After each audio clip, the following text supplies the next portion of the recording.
Maybe next time, my dad laughed.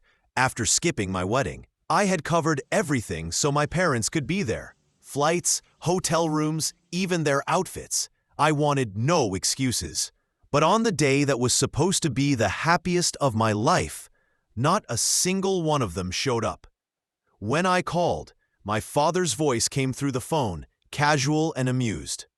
Maybe next time, my mother added.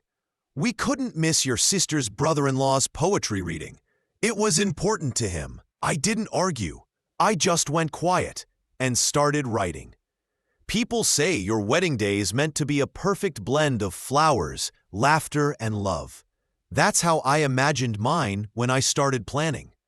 I found a small rooftop garden venue strung with soft fairy lights. Elegant, but affordable. I made sure the menu included vegetarian dishes for my sister and champagne for my mother.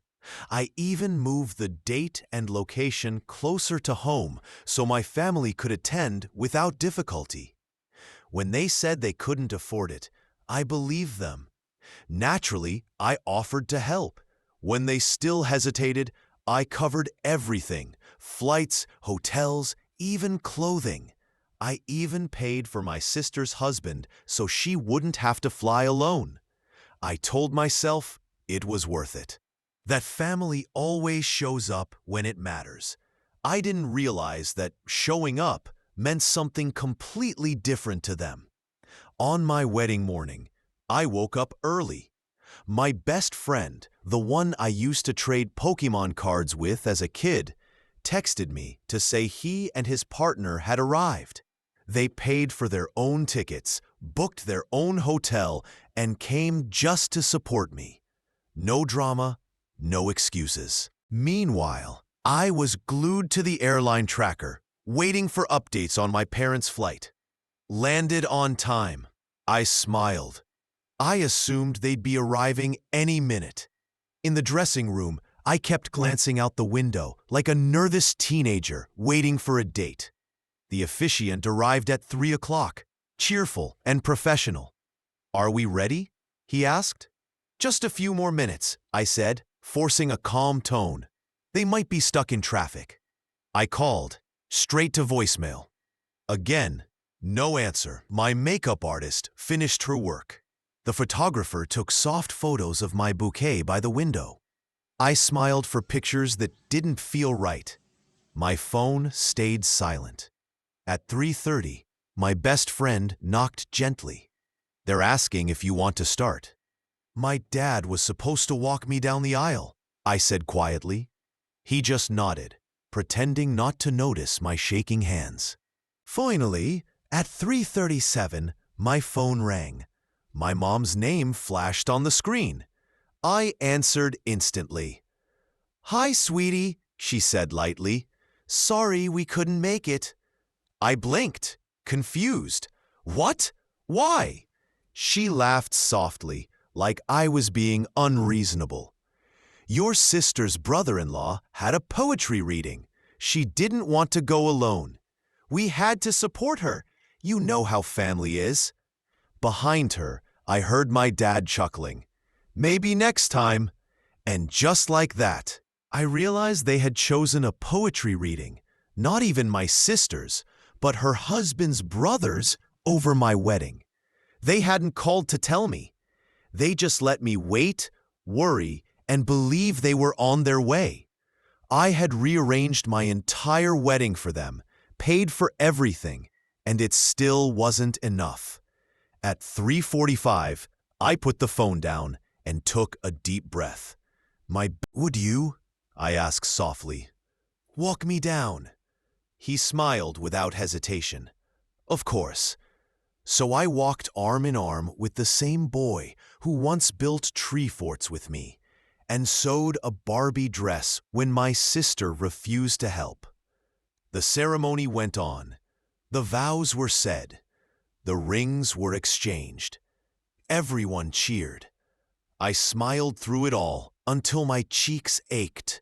At the reception, I laughed, cut the cake, and danced under the string lights I had hung myself. But inside, something cold and hard settled deep in my chest. Later that night, when the guests were gone and the room was quiet, I sat by the hotel window, opened my laptop, and started typing. My husband walked over, jacket still on. "Are you sure about this?" he asked gently. I nodded, not looking up. "Yes." "You know once you send it, there's no undo," he said. For the first time all day, I smiled. That's the point. I hit send and didn't look back. You don't grow up thinking your family is cruel. You just think they're complicated. For as long as I can remember, my parents made it clear who the favorite was. My sister, Lila. She was the golden child, the one who could do no wrong. If she got a bad grade, it was because the teacher didn't appreciate her creativity. If I got an A-, it was because I must have slacked off somewhere. That kind of favoritism doesn't happen overnight. It's small things, quiet things. Who gets the bigger slice of cake? Who gets comforted after a fight? Who gets blamed when something breaks? It builds up over years until it stops surprising you. When we were kids, I thought it was just bad luck. But as adults, it became impossible to ignore.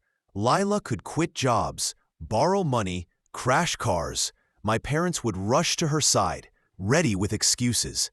I, on the other hand, learned early that independence was my only way to survive their indifference.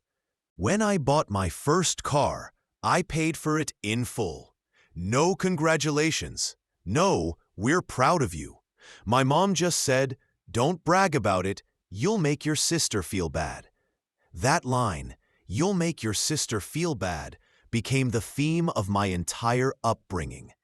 When I got a scholarship, I was told not to mention it at dinner because Lila had dropped out of college. When I got engaged, my mom sighed and said, "I just hope your sister doesn't feel left out." When I sent out wedding invitations, she asked if I could change the date because Lila had tentative plans that weekend. And somehow, every time, I gave in. It wasn't because I was weak. I just didn't want more conflict. It was easier to stay quiet than to be accused of starting drama. That's the trap, though. When you grow up around people who reward silence, you learn to swallow everything, even the parts that hurt the most. My dad was quieter, but not better. He liked to joke that I was too serious, that I needed to lighten up. But what he really meant was, stop asking to be treated fairly. The older I got, the more I realized how deep it ran. When my sister got engaged, my parents threw her a massive engagement party, catered, decorated, hosted in their own backyard. I showed up early to help set up chairs and lights. I thought it'd be a chance to bond, maybe talk like a real family again. But when the guests started arriving, my mother turned to me and whispered, "Could you stay in the kitchen? I don't want people mixing up the brides." I laughed at first, thinking it was a joke. It wasn't. So I stood behind the counter, refilling glasses and passing appetizers, while my sister posed for photos under a "Congratulations, Lila" banner I had hung myself. That was the night I stopped expecting anything different from them. When it came time for my wedding, I tried to tell myself it'd be a new chapter, that maybe, just maybe, they'd finally see me, not as a backup, not as a comparison, but as a daughter worth showing up for. That's why I paid for everything. Not to show off, not to prove anything, just to make it easy for them to be there. I thought if I removed every excuse, they'd have no choice but to care. But deep down, I think I already knew the truth. When you've spent your whole life trying to earn basic love, there's always a moment when you realize it was never about what you did or didn't do. It was about who they decided you were. And to them, I was never the one worth showing up for. The morning after the wedding, I woke up to a storm of messages. My mom had called 5 times, my sister twice. Even my dad had sent a text that just said, "What did you do?"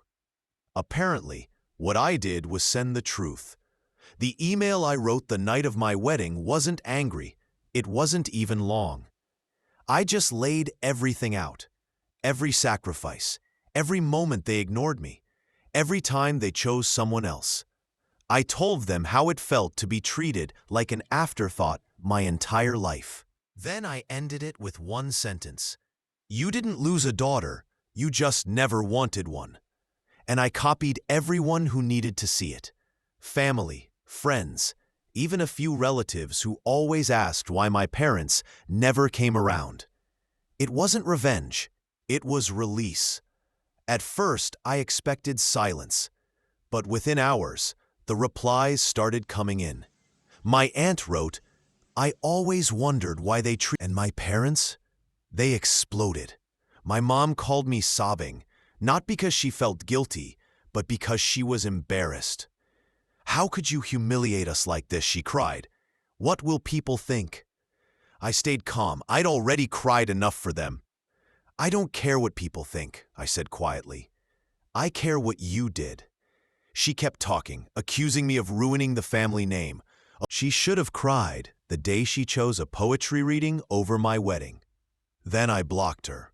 It was quiet after that, eerily quiet.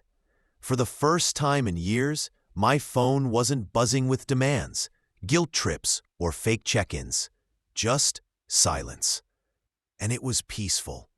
But peace doesn't mean closure. There were days when I'd second-guess myself. I'd wonder if maybe I had overreacted, if maybe I should have just let it go. That's what years of conditioning does. It makes you doubt your own pain. Then I'd remember the empty seats at my wedding, the way I kept glancing at the door, still hoping they'd walk through, the way my dad's laughter sounded when he said, "Maybe next time." And I'd know I did the right thing, because sometimes the only way to stop being treated like you don't matter is to stop letting them. The hardest part wasn't losing my family. It was accepting that I never really had one to begin with. Now, when people ask about my parents, I just tell them the truth. We're not close. I don't offer details. I don't make excuses. I've learned that not everyone deserves to know your story. Only the ones who earned a place in it. My husband says he's proud of me for finally... It's been 3 years since my wedding. 3 years since that email changed everything. Sometimes I still open my inbox and scroll past it. The sent message that started it all. I never deleted it.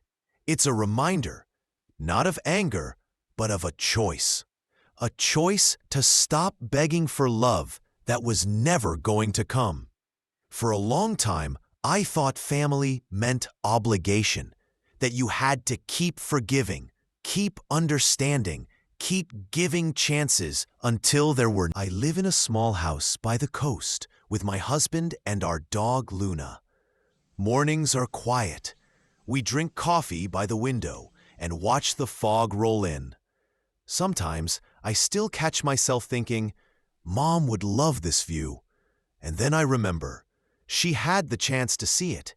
She just chose not to. A few months ago, I got an email from my sister. The subject line said, "Can we talk?" I stared at it for a long time before opening it. Inside was a single paragraph.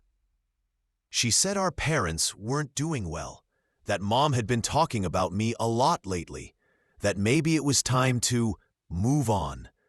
There was no apology, no acknowledgement, just the expectation that I'd let it all go.